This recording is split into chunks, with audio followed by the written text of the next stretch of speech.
রাজনৈতিক একাধিক দলের একাধিক প্রার্থী এসে প্রতিশ্রুতি চায় তাকে ভোট দেব কিনা, তারা প্রভাবশালী মুখের উপর না করা যায় না। আবার সবাইকে প্রতিশ্রুতি দিলে ভোট দিতে হবে একজনকেই। এই অবস্থায় করণীয় কি?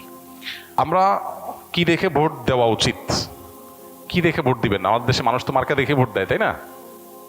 ভোট দেওয়ার ক্ষেত্রে আমাদের লক্ষ্য করা উচিত কাকে ভোট দিলে এই লোকটা প্রার্থী হিসাবে যোগ্য এবং সৎ, তাকে ভোট দিলে সৎ এবং যোগ্য প্রার্থীকে ভোট দেওয়া হবে। এটা আপনার বিবেককে আপনি জিজ্ঞাসা করবেন। আপনি যদি সঠিকটা উদ্ধার করার চেষ্টা করেন, এরপর দেখলেন যে না, আপনি আসলে যেটাকে সঠিক মনে করছেন এটা সঠিক হয় নাই, লোকটা রাইট পারসন না, তাহলে আল্লাহর কাছে আপনার দায় নাই। কিন্তু আপনার চেষ্টা করতে হবে যে যে কয়জন আছে এর মধ্যে সবচেয়ে ভালো যোগ্য মানুষটাকে, সে জিতবে কি জিতবে না এটা আপনার দেখার বিষয় না। আমাদের দেশে বেশিরভাগ মানুষ এই জায়গাটায় এসে ভুল করে, মনে করে যে তারে ভোট দেওয়ার লাভ কি, ভোটগুলো তো নষ্ট হবে। ভোট নষ্ট হয় না। একটা ভালো মানুষ যদি অল্প কয়েকটা ভোটও পায়, তাহলে সে এটার উপর ভিত্তি করে সামনে আর কয়েকটা পাবে, তারপর আবার আরো কয়েকটা পাবে। কিন্তু আপনি যদি ভোট দেওয়ার এই রাস্তাটা বন্ধ করেন, অথবা তাকে সে কম ভোট পাবে এই চিন্তা করে আরেকজনকে ভোট দেন, তাহলে কি হবে? এই চান্সে খারাপ মানুষগুলো তাদের খারাপের রাজত্ব আরো বেশি করে করতে পারবে। কেউ জিতুক সেটা আপনি চাইতে পারেন, কিন্তু জিতানো আপনার দায়িত্ব না। আল্লাহর কাছে দায়িত্ব হলো, আপনার কাছে মতামত চাওয়া হয়েছে, আপনি মত দেওয়ার সময় সবচেয়ে ভালো উপযুক্ত ব্যক্তির পক্ষে মত আপনি দিবেন, বাস। এটা হলো আপনার কাজ। যে লোককে ভোট দিলে আপনার ইমান, আমল, ইসলামের স্বার্থ, মুসলিম উম্মার স্বার্থ সংরক্ষিত হবে, আপনি বিশ্বাস করেন। যাকে ভোট দিলে দেশের সার্বিক উন্নতি হবে, চুরি ডাকাতি হবে না, দুর্নীতি 2 নম্বরই হবে না, যে কারণে আমাদের দেশ পিছিয়ে আছে, পৃথিবীর বহু দেশের তলানিতে আমরা পড়ে আছি। যাকে ভোট দিলে আমরা সেখান থেকে উঠার রাস্তা পাবো, তাকে আপনাকে ভোট দিতে হবে। এক্ষেত্রে বায়াসনেসের ঊর্ধ্বে উঠা, এই ক্ষেত্রে আপনার গোষ্ঠীগত, বংশগত, পরিচয়গত, এই সমস্ত বিষয়গুলোর ঊর্ধ্বে উঠা, সামান্য একটু স্বার্থের জন্য, একটু টাকা পয়সার লোভে আমরা আজকাল অনেক সময় ভোট দিয়ে দিই, সেটা যেন না হয়। আল্লাহর কাছে অনেক বড় একটা জবাবদিহিতার জায়গা। নবীজি বলেছেন, ইদা উসসিদাল আমরু ইলা গায়রি আহলিহি ফান্তাজিরিস সাআ। অযোগ্য মানুষকে যখন কোনো জায়গায় বসানো হবে, অপাত্রে যদি মানুষ তার মতামত দেয়, বা কোনো অযোগ্য মানুষকে যদি কোনো যোগ্য মানুষের চেয়ারে বসানো হয়, তাহলে কিয়ামতের অপেক্ষা করবা তোমরা। এটা কিয়ামতের আলামত। এই আলামত এখন চলে আসছে না, আসছে নাই? অতএব আমাদেরকে এখানে দায়িত্বশীলতার পরিচয় দিতে হবে। আল্লাহ বলেছেন, ইন্নাল্লাহা ইয়ামুরুকুম আন তুআদ্দুল আমানাতি ইলা আহলিহা। আল্লাহ তাআলা তোমাদের নির্দেশ করেছেন আমানত যথাস্থানে পৌঁছাও, অপাত্রে যেন আমানত না যায়। আল মুস্তাশারু মু'তামান। একজন মানুষ তার মতামত চাওয়া হলে, পরামর্শ চাওয়া হলে, তখন সে আমানতদার হয়ে যায়, তার কাছে এটা আমানত হয়ে যায়। অনেক বড় একটা ব্যাপার। আমানতের খেয়ানত করলে এর ভয়াবহতা অনেক বেশি, এবং যত অপকর্মের দায় আপনাকে নিতে হবে, বিশেষ করে এই সুযোগ পেয়ে যত অপকর্ম সে করেছে, যদি আপনার ধারণা থাকে যে সে এই টাইপের কাজ করতে পারে, তাহলে সৎ মানুষ, নেককার মানুষ, দিন, উম্মাহ, ইসলাম এবং দেশের সার্বিক কল্যাণ বিবেচনা আপনাকে করতেই হবে।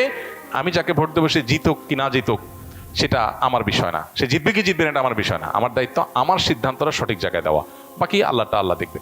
আল্লাহ যদি তারে সুযোগ না দেন, সেটা আমাদের অযোগ্যতার কারণে আল্লাহ দেন না, কিন্তু আমার দায়িত্ব আমি সঠিকভাবে পালন করতে হবে। আল্লাহ আমাদেরকে তৌফিক দান করুন। রাজনৈতিক একাধিক দলের একাধিক প্রার্থী এসে প্রতিশ্রুতি চায় তাকে ভোট দেব কিনা, তারা প্রভাবশালী মুখের উপর না করা যায় না। আবার সবাইকে প্রতিশ্রুতি দিলে ভোট দিতে হবে একজনকেই। এই অবস্থায় করণীয় কি? গুরুত্বপূর্ণ প্রশ্ন। আমাদের দেশে নির্বাচনী বাস্তবতার একটি এটি যে প্রার্থীরা এসে অনেক সময় প্রতিশ্রুতি চায় বা বলেন ভোট দিবেন কিনা। যদি সুযোগ থাকে তাহলে সেক্ষেত্রে অবশ্যই বলা উচিত যে ভাই ভোট দেবো কিনা সেটা তো আমি কাউকে এভাবে বলবো না, তাহলে তো ভোট প্রকাশ্যে দেওয়ার মতো হয়ে গেল। ভোট গোপনে দেওয়ার যে পদ্ধতি আছে আমাদের দেশে, ব্যালট পেপারে সিল দেওয়ার জন্য একান্তে একজন মানুষ তার মতো করে দিতে পারে। এটা কেন আছে? যাতে করে তার নিরাপত্তা বিঘ্নিত না হয়, যাতে করে কোনো ঝামেলাতেই না পড়ে। এখন আপনাকে ভোট দেবো কিনা এটা যদি আমি প্রকাশ্যে বলি, তো সেক্ষেত্রে আরেকজন তো ঝামেলা করবে না? তো এই জন্য সম্ভব হলে তাকে বলা যে ভাই কাকে ভোট দেব না দেব এটা তো এইভাবে প্রতিশ্রুতি দেওয়ার বিষয় না, আমি চেষ্টা করবো যে উপযুক্ত তাকে দেওয়ার, আপনি বুঝতে হলে আপনাকে অবশ্যই দেওয়ার চেষ্টা করব। আর যদি মনে হয় যে না, যেমনটা প্রশ্নে লিখেছেন যে অনেক সময় দেখা যায় প্রভাবশালী মানুষ এই সমস্ত নেতাদের মুখে না করলে বিপদ আসে, ঝামেলা হয়, উনি ধরে নেয় যে এটা বিপক্ষ দলের লোক, অতএব আমাকে বিপদে ফেলবে, এরকম মনে হলে তখন আপনি অবশ্যই তার মুখের উপরে বলতে পারেন যে হ্যাঁ ভাই দেব। কিন্তু যদি নিরুপায় না হন, অহেতুক ভয়ের কারণে আপনি মিথ্যা প্রতিশ্রুতি দেন, সেটা জায়েজ হবে না। আপনি যদি নিরুপায় হন, সে ব্যক্তি যদি আপনার এই কথা মুখ থেকে না শুনে যাবেই না, আবার এদিকে বিপরীতটা শুনলে আপনার উপরে জুলুম আসতে পারে, তাহলে সেক্ষেত্রে মানুষ বিপদগ্রস্ত হলে সেক্ষেত্রে তার এ ধরনের কথা বলা তার জন্য জায়েজ আছে। আপনি বলতে পারেন যে ভাই, একটু ঘুরিয়ে পেঁচিয়ে বললেন যে ভাই অবশ্যই আপনাকে ভোট দেওয়ার চেষ্টা করব, এটা আবার কিছু বললেন চেষ্টা করব, কিন্তু লোকটা যদি অযোগ্য হন আর আপনি তাকে বলে ফেলেন, তাহলে কথা রক্ষার জন্য ভোট দিতে হবে, এটা সঠিক না। কোনো কারণে যদি প্রতিশ্রুতি ভুল দিয়ে থাকেন, প্রতিশ্রুতি রক্ষা করা উচিত, কিন্তু যদি কাউকে ভুল বা অন্যায়ের প্রতিশ্রুতি দেন, তাহলে সেই প্রতিশ্রুতি রক্ষা করা উচিত না। আপনি প্রতিশ্রুতি দিয়ে ফেলেছেন, পরে আপনি বুঝলেন যে আসলে আমার সঠিক জায়গায় প্রতিশ্রুতি হয় নাই, তাহলে আপনার এখন উচিত হলো প্রতিশ্রুতির ব্যতিক্রম করা। আর যেটুকু প্রতিশ্রুতির ব্যতিক্রম করছেন, এর জন্য আল্লাহর কাছে মাফ চাইবেন, যে আর ভবিষ্যতে যেন কথা বলার সময়, প্রতিশ্রুতি দেওয়ার সময় যেন হিসাব করে আপনি দেন। জাস্ট এটুকু খেয়াল করলে ইনশাআল্লাহ আল্লাহর কাছে আর কোনো দায় থাকবে না। করে এক বড় বক্তা বলেছেন, স্বামী স্ত্রী গোসল ফরজ হলে তারা নাপাক নয়, ইমানদার নাকি নাপাক হয় না। নামাজ পড়ার আগে গোসল করে নামাজ পড়তে পারবে, তার আগে সব কাজ করতে পারবে।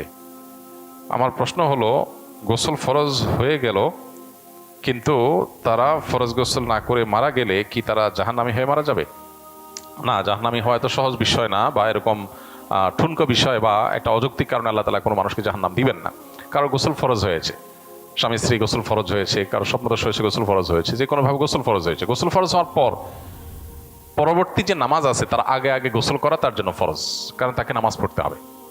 যদি সে পরবর্তী নামাজ আসার আগে আগে সে গোসল করার নিয়ত ছিল, বাট তার আগে তার মৃত্যু এসে যায়, তার কোনো দায় আল্লাহর কাছে নাই, কারণ সে কোনো অন্যায় করে নাই।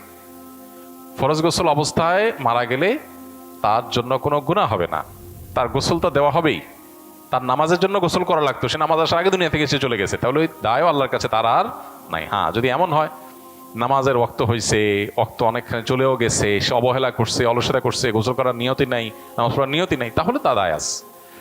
আর এর বাইরে এই যে যেটা বলেছেন যে মুসলমান কখনো নাপাক হয় না, না, মুসলমান পাক নাপাক সবই হয়। মুসলমান হলে একেবারে ওই যে খ্রিস্টানদের মতো, যে আমরা খ্রিস্টান, তা খ্রিস্টানরা মনে করে যে তারা খ্রিস্টান হয়েছে, তারা তাদের কোনো পাপের দায় নিতে হবে না, তাদের সমস্ত পাপের দায় তাদের নবী নিবে, এরকম একটা বিশ্বাস তাদের মধ্যে আছে, যার কারণে তারা কোনো পাপ করতে চিন্তা করে না, যা খুশি তা করে।